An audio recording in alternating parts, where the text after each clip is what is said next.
Hello, we're delighted today to have Ambassador Susan Schwab joining us.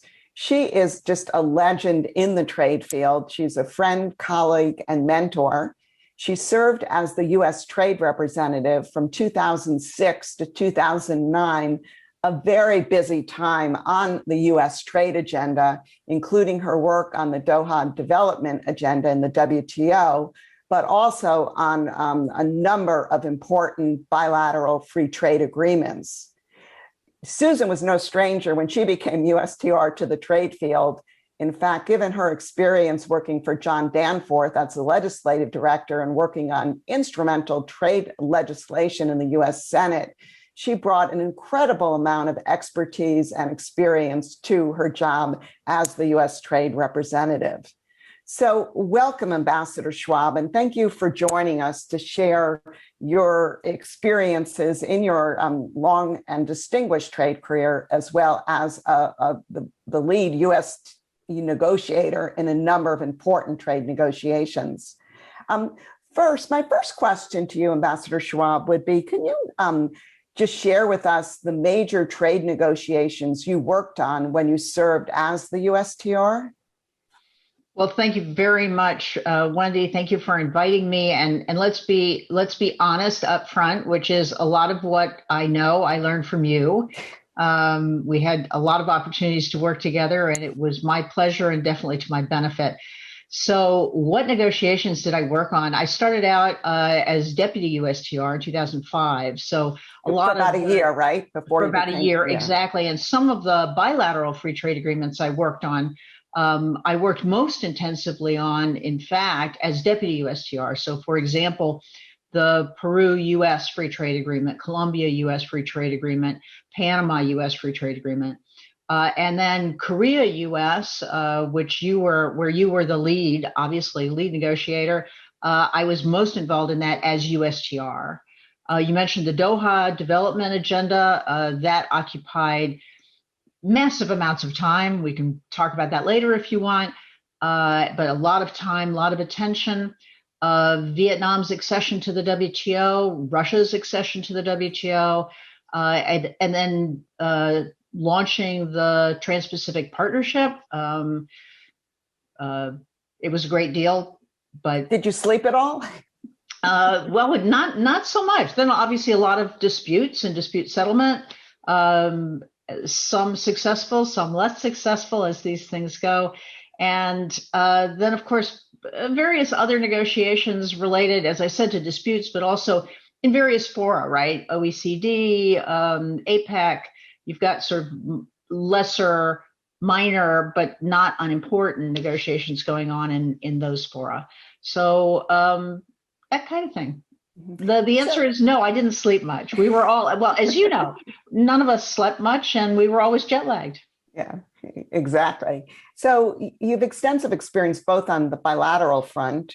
You mentioned you negotiated, with a number of countries, bilateral FTAs, but also you spent a lot of time in the WTO and multilateral negotiations.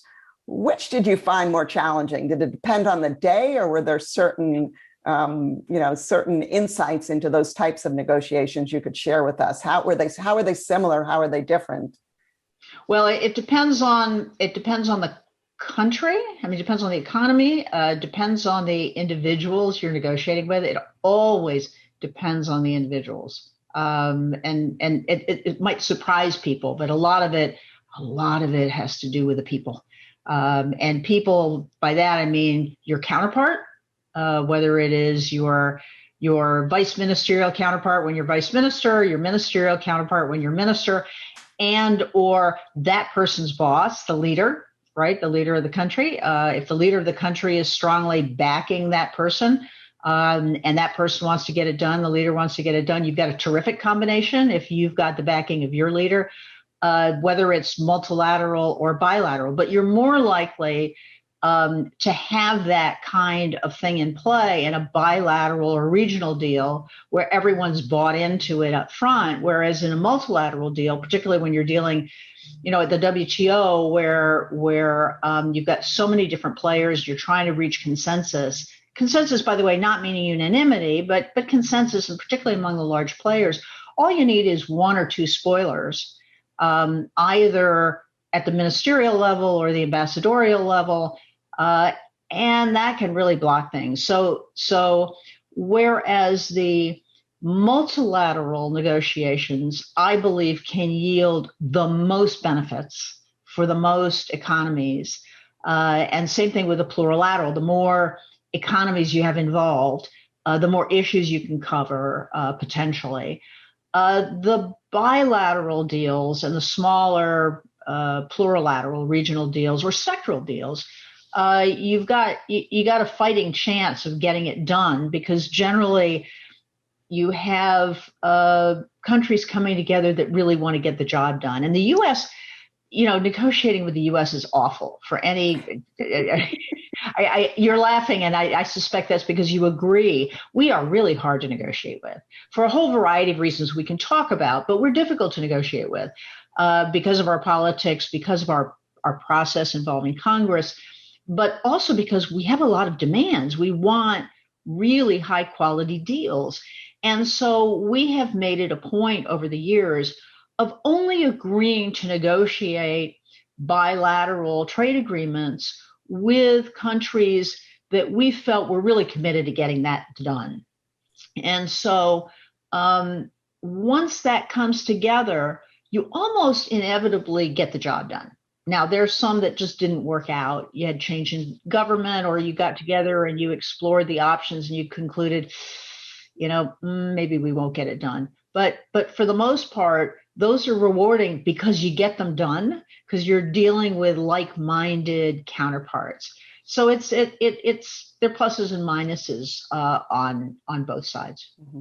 So it's easier when you have similar objectives with your negotiating partner versus when they feel that they don't want to be at the table with you and they're fighting every step in the way. Precisely. Yeah. And I definitely experienced that during my career in some negotiations as well. Right. So you had mentioned the Senate and Congress. So maybe we can pivot to that. Can you share with us, how important is the domestic consultation process to the trade negotiating process as the U.S. trade representative? And do you think you spent more time with Congress, perhaps, than with our trading partners? So that is a great question. And I usually, in my standard stump speech about negotiations to my trade class at the University of Maryland, I explained that I spent at least as much time negotiating with domestic constituencies as I did with our international counterparts. And that means going up to Capitol Hill, dealing with senators, dealing with members of Congress, dealing with staff, but also dealing with the constituencies they hear from. So private sector, labor unions, agricultural interests, the media that might influence them. So there's this whole range of non-governmental organizations, governmental organizations that you end up interacting with and negotiating with, arguably, or consulting with on a regular basis. If you're good at what you do at USTR, that pays dividends, because the single most important thing that you have as a trade negotiator, I believe, whether it is with your international counterparts or your domestic constituencies or your domestic, in the case of the U.S. system, your domestic oversight and executive branch answering to the legislative branch, which has to approve your deals for the most part, is your credibility and your integrity, right? So if your counterparts, whether they're domestic or international, believe that you are operating with a sense of integrity and that you are credible when you make a commitment, then you have a whole lot of working room. If they don't believe you, you don't have a whole lot of running room. Mm-hmm. But that said, were there times where you offered our negotiating partner something and then you had to come home only to find out that you could not deliver?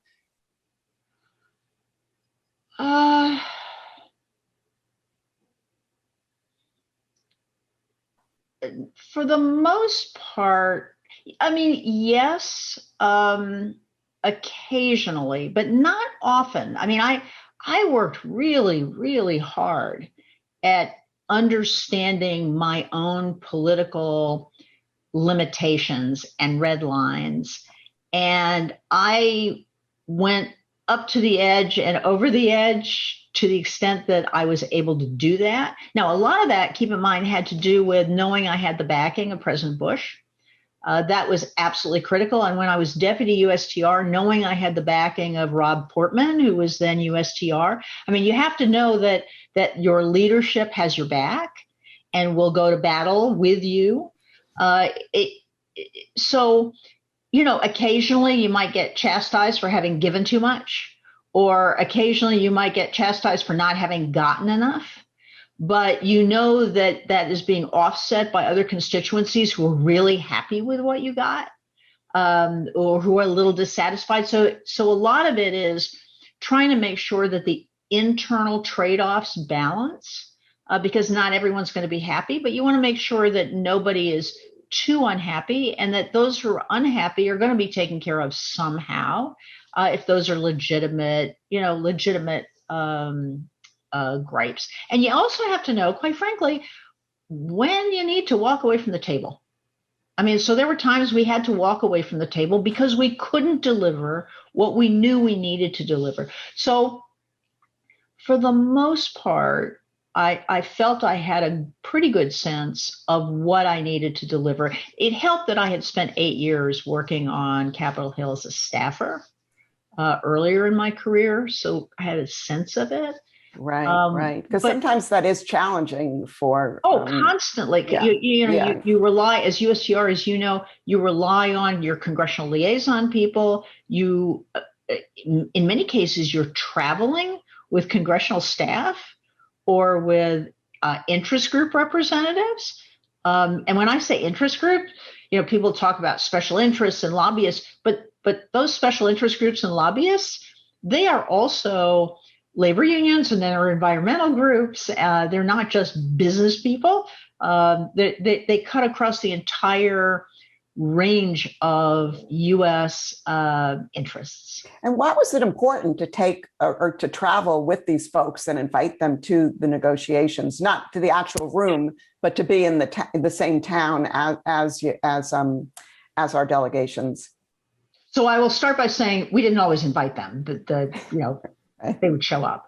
But a lot of the congressional representatives, we did. I mean, particularly working for you, we went out of our way to. Correct. Yeah, that's correct. We would invite them. We would brief them. You'd get home at 2:00 in the morning from a negotiation in Geneva, and you would go in and you would brief either 2:00 in the morning or at 6 a.m. the next morning before you went back into a negotiation. You'd be briefing your private sector counterparts, or you'd be on the phone to Washington to senator. I'd be on the phone to senators, leadership, or House leaders in the Ways and Means Committee, for example. The importance is that in our system, as you know, the responsibility for trade lies with the legislative branch, lies with the Congress, not the executive branch. We can negotiate in the executive branch. You just can't implement under the Constitution, Article 1. So we can't put those agreements into effect. We can't put those agreements into effect unless the Congress has given us authority to do so. Occasionally, and particularly in the past, Congress gives you advance authority to do certain things. But for the most part, certainly since the 70s, and particularly more recently, Congress has said, you bring the deal back and we'll vote on it after you bring it back. And so you need to make sure, as you're going through your negotiations with your international counterparts, that you are not tipping the scale in terms of the Congress in such a way that they're going to vote no. And it's not like a parliamentary system where the party in charge of the White House always has control of the legislative branch, or that even if they have the control of the legislative branch, everyone in their party is going to vote yes. So it's not like that at all. It's a very different system. So you you really have to make sure you're bringing people along, that you're explaining what you're doing, that you're listening to their concerns. And we have, as you know, within our system as a statutory matter, private sector advisors, a system of private sector advisors who are sector experts and sector representatives, labor advisors, environmental advisors, beef, citrus, technology, you name the sector and you name the field, intellectual property, whatever. And they are named by the Secretary of Commerce or Secretary of Agriculture or USTR, President of the United States, and they have security clearances. And they are by law to be briefed on negotiations. Before they start, they're supposed to give you advice of what they want out of the negotiations. They're supposed to be briefed along the way. And when you conclude your agreement, they report to the Congress on the agreement. And they say, did we get what we were told we were going to get? And so Article 1, Section 8, I think of those committees and the consultations that you do with the Congress sort of as bridging between the executive and legislative branches. And that's part of the job. I will also say this. As you know, USTR is a very small agency. By U.S. government standards, certainly, instead of thousands or tens of thousands of people, 250 people. And most of the people at USTR are career negotiators, career trade experts. And there's only a very thin layer of political appointees like me. I mean, I started out my career as a career negotiator at USTR when I was a baby, but it was as an ag negotiator in my 20s. And there is a particular role, I believe, that the political appointees should play at USTR, that really thin layer of the USTR deputy, couple of the deputies, the people who are appointed by the president, nominated by the president, approved by the Senate. Those individuals also have to play a bridging role between your career experts and the very political White House or the very political Congress, and be translators or be advocates for the substance. Right, an extremely important role. So you'd mentioned earlier integrity and credibility, two key attributes for an effective trade negotiator. What other attributes do you think are important? Is being well prepared, being trustworthy, being resilient, persuasive? What worked for you? Ooh, all of the above. Having a really good staff, a really good team, really experienced team who you listen to. I mean, you ultimately have to make your own judgments, but having a team that knows what they're doing and listening to them is critical. Having a boss, a leader, in my case, George W. Bush, or when I was deputy, the USTR, who listen to you and back you up and are clear in their instructions to you. Having and therefore being clear in your instructions to your team. What are the parameters for your team to negotiate? When do you want them to come back to you? How do you empower them? Because you want to empower them to negotiate, but you don't want them to go beyond what your red lines are, particularly if you're the one who is making the judgment call on political issues. And so having that sense of where the balance is between empowerment and guidance or control. Mm-hmm. So that's another attribute. Sometimes some people are really good at it. Some people have to learn it. I had to learn it. And I had really good teachers. So very, very lucky on that score. Mm-hmm. You have to work relationships. You have to work really hard at relationships. And that often includes relationships with people who fundamentally, if you had a choice, you would not socialize with.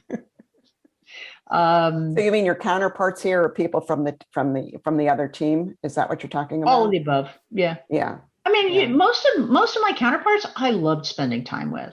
I mean, I got to know them. Part of it is they talk about the experience of being in a foxhole with someone. I mean, obviously a very dated military term from World War I, really. Trenches, yeah. But being, sharing a really tough experience with someone because they're going through the same kind of angst and difficulties you are in terms of negotiating and trying to figure out what the right thing is. I mean, so you have this shared experience, which goes on for, in some cases, years, and you become fond of your counterparts for the most part. And then every once in a while, you got a counterpart who clearly doesn't care about what he or she is doing, or cares and wants to kill the deal, just doesn't want to get to yes, and is spoiling it for everybody. And it's hard to like that person. And you try and work at the relationship, and you try to understand, above all, where is that person coming from? Is that person's problem misinformation? Is that person's problem political? Is that person's problem their leader? Is there something you can do to help that person? Sometimes the answer, though, is no to all those questions, and you put up with it. Right. But you have to work hard at those relationships, and sometimes you find even the most difficult people, at the end of the day, there's a reason for them being that difficult, and they may be good human beings, but they're just not great negotiators. Yeah. And how about being a woman? How did that, did you ever feel as a woman that it worked to your benefit or worked to your detriment, or the other side was testing you more, or you were excluded more? I mean, anything on that score you can share. I always felt that the other side was testing me. That I had to jump higher. I think it's both. When I started out as a negotiator early on in my career, really early on in my career as an ag negotiator, I was negotiating with the Japanese on beef and citrus. And then I moved to Japan and negotiated on telecom. And this is a long time ago. My Japanese counterparts, the first thing that they did, I was always the only woman in the room. The good news was everyone on the Japanese side remembered me, even after they forgot who the gaijin guys were. Yeah. All the gaijin guys looked alike. Yeah. All the white males sitting with me looked alike, but they remembered the female years after the negotiation. But the bad news was they were always testing to see whether they can go above me and talk to my boss or my boss's boss, who was inevitably a guy. Luckily, my boss and my boss's boss said, no, you got to talk to Susan. She's the negotiator. And so it wasn't a problem. And I made a lot of good friends, and we got a lot done. We got the deals done. So ultimately, that was not problematic. It was more of a problem in Korea at that point than it was in Japan, because they would take me to, I'm telling you more probably than you want to know, but I could go to geisha parties, but you couldn't go to kissing parties, right? There were certain bonding things that you could do in Japan, co-ed, where the Koreans would never consider taking a female. And there were stories, and this did not happen to me, but there were stories about lead women negotiators getting off the plane, and their male subordinates would be taken off to parties, and they would be left behind. Now, if that had been me, that would not have happened, because my male subordinates would not have been allowed to go. But there were some pretty ugly stories. But this is 1980s, right. Late 70s, early 80s. Things have changed somewhat. Yeah, absolutely. And you and I had good experiences negotiating with our Korean counterparts. Absolutely. Things have changed. I would say of all my experiences in terms of sexism and misogyny and all that, I had worse experiences on Capitol Hill in the 80s than I did in negotiating with my counterpart. Yeah, sure. Yeah, yeah. So, and you know what? I survived those. I managed just fine. Thank you very much. So our audience for these videos are kind of young and emerging trade leaders in various countries in Asia. And I guess I would ask you, just given all of your experience, everything you've been through, what advice would you give? Is this a good field to go into as a woman? What advice would you give women in this field? How important is mentorship, for example? Anything you can share with us? I'm sure our viewers would really appreciate that.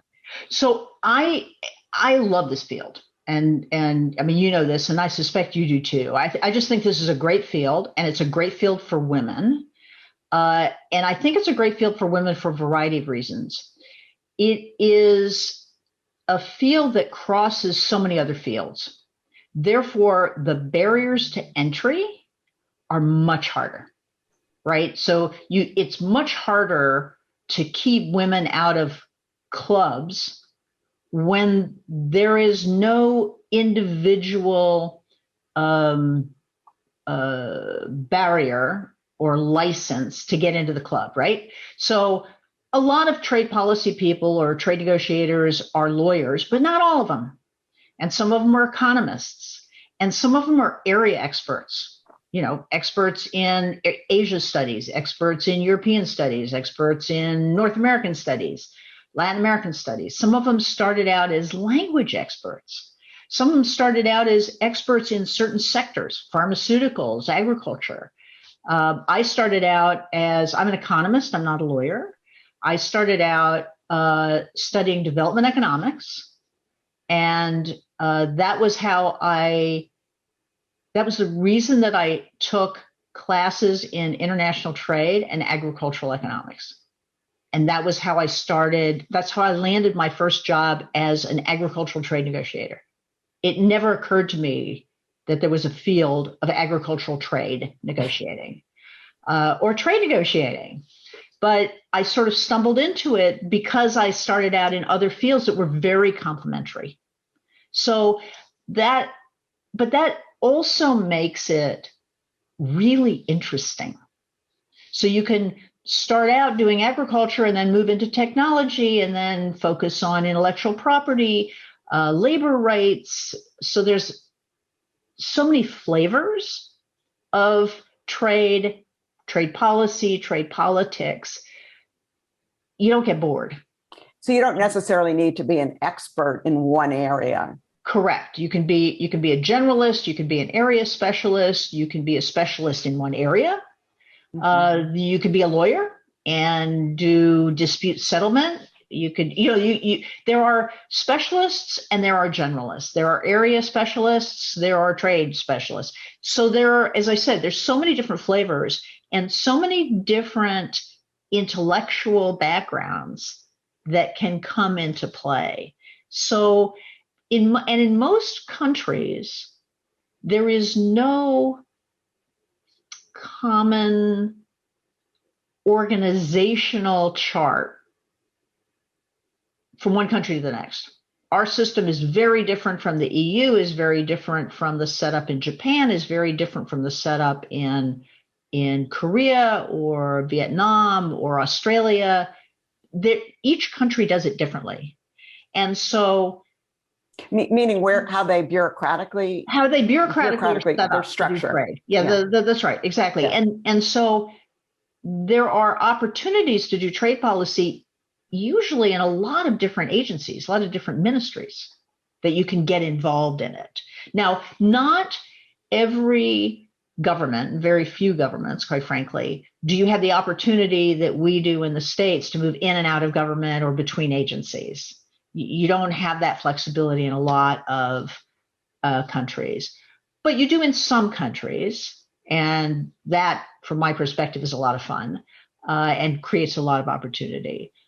But even if you're in a country where, you start at one place in a ministry and you're going to spend your career there and move up in that ministry, chances are, in this day and age, because trade policy cuts across so many different issues, there are places in that ministry where trade policy is practiced. And that was brought home to me a couple years ago when I was over in London as the UK was setting up its new trade profession in its civil service. And it was something like the 28th profession in its civil service, but it cut across a dozen different ministries. So there were people who were coming out of the statistics. There were people coming out of the economic bureau. There were people coming out of agriculture. There were people coming out of customs. So you have a lot of different opportunities to get into trade and to learn about it from different angles. How about mentorship? Did you have female and male mentors during your career? People you would just check in with and get advice and try and figure out how to navigate through some impossible situations? I had only male mentors as I was. Let me think about this. I only had male mentors, and it may be just because of my age. There were a lot of women at USTR as I was coming into USTR. As in my first job, there were a lot of women at my level, which was the lowest level, and then sort of the medium level, but there were no women at higher levels. And now women have the, you've had women USTRs. I think with Ambassador Tai now, it's the fourth female, right? which is amazing, right? Yeah. So now you've got women at very senior levels who can mentor, but at the point where I was moving through this process, there were no women to mentor. So I think it's very, very important to have mentors. It's nice to have women mentors, but it's not necessary to have women mentors. I had male mentors who were really, really helpful, who I am still in touch with in some cases. Yeah. I had in university, the time that I spent in university, I did have a woman mentor there in academia because there were more senior women to turn to, but at the point I was coming up in trade policy, there were no women mentors. So final question for you. You said you started your career as a junior career agriculture negotiator at USTR. Did you ever think when you had that job that you would come back to USTR as the head of the agency and the leader of such a broad range of negotiations?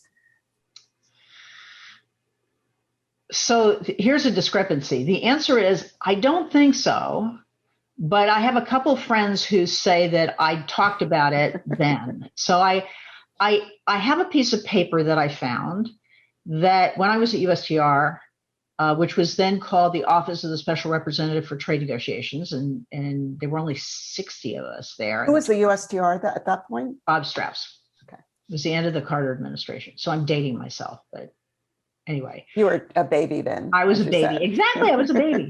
And I had to decide at the end of the Tokyo round whether I wanted to go into the Foreign Service or stay at USTR. And so I had done a piece of paper that had 3 different potential career paths, because this was a big career decision. Was I going to stay with a career service in the State Department, or was I going to leave a career service and go into the unknown? And I found that piece of paper years later, but I only mapped out 10 years. The highest I got at USTR was assistant USTR. I did have an option for staying with the State Department. And then I realized I wasn't interested in being an ambassador anywhere other than OECD or the US mission to the EU, which is when I started thinking, maybe I don't want to be a foreign service officer. And then I had a private sector option.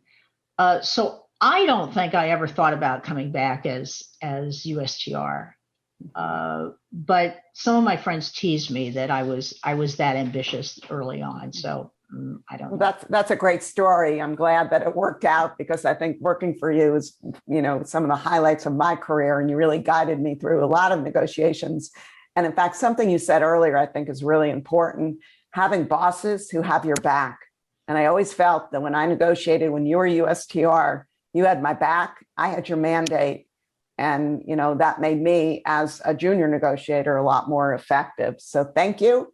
Thank you for joining us and sharing your experiences. This has been great. Thank you.